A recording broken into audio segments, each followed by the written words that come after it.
ఎంత మంచి దేవుడవేసయ్యా, ఎంత మంచి దేవుడవేసయ్యా. ఎవరు ఈయన? దారికి అడ్డంగా కాలు చాపుకొని ఉన్నాడు.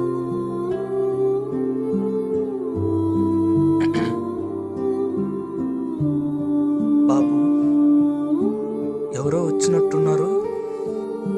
ఎవరు మీరు? నాకు కళ్ళు కనపడదు. ఓ, ఈ అంకుల్కి కళ్ళు కనపడటం లేదేమో. అంకుల్, నేను పాస్టర్ గారు అబ్బాయిని. డాడీ ఎక్కడికి వెళ్ళారు ఇప్పుడు? బాబు, వందనాలు బాబు. ఇప్పుడే నన్ను ఇక్కడ వదిలేసి షాప్కి వెళ్ళారు బాబు. ఓ అవునా? ఏం చేస్తున్నావు బాబు? ఏం లేదు అంకుల్, బీటెక్ ఫస్ట్ ఇయర్ చదువుతున్నా. అవునా బాబు, మంచిది. మీ డాడీకి సేవలో బాగా సహాయం చేయి బాబు, సరేనా?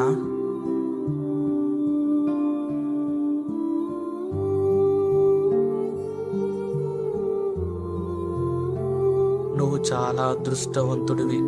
సేవకుడి కుటుంబంలో పుట్టావు కదా, నీకు కళ్ళు బాగా కనపడుతుంది కదా. నువ్వు ఎప్పుడు కావాలంటే అప్పుడు వాక్యం చదువుకోవచ్చు. నువ్వు ఎప్పుడు కావాలంటే అప్పుడు కళ్ళతో చూసి ఎన్నో పాటలు పాడవచ్చు.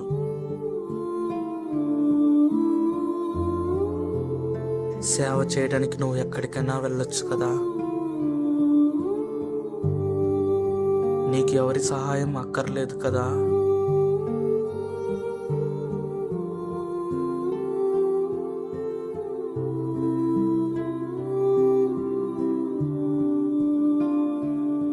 కానీ నేను కళ్ళు లేనివాణ్ణి బాబు.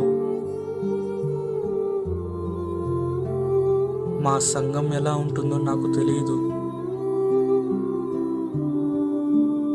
కనీసం మా అమ్మ నాన్న ముఖం ఎలా ఉంటుందో కూడా తెలియదు.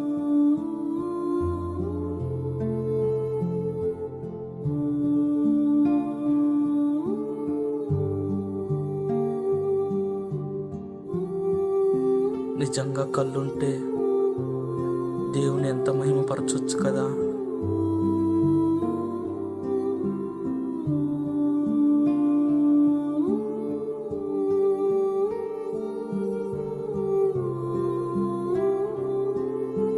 లేదు అంకుల్, నాకు కళ్ళు ఉన్నా నేను గుడ్డివాణ్ణి అంకుల్.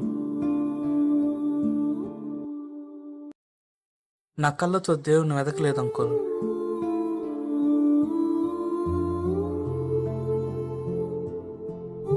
నేను దేవునికి విరోధంగా ఎన్నో పాపాలు చేశాను. నేను ఆత్మీయంగా గుడ్డివాణ్ణి అంకుల్, ఆత్మీయంగా గుడ్డివాణ్ణే. వాక్యం చదవలేదు కానీ వ్యర్థమైన వీడియోలు ఎన్నో చూశాను. సినిమాలు, సీరియల్, పనికిరాని ఎన్నో వీడియోలు చూశాను. నాకు కళ్ళు ఇచ్చిన దేవుని నేను ఎప్పుడు మహింపరచలేదు అంకుల్.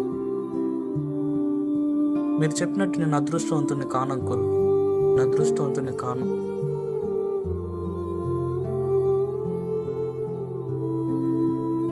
ఈ లోక అందాలను మాత్రమే నా కళ్ళతో చూశాను అంకుల్. దేవుని ఎప్పుడు చూడలేదు. దేవుని వాక్యాన్ని కూడా చదవలేదు అంకుల్. మీరు గుడ్డివారైనా దేవుని మహింపరుస్తున్నారు అంకుల్. కానీ నేను ఎప్పుడు దేవుని మహిమపరచలేదు అంకుల్. పాపము చేశాను.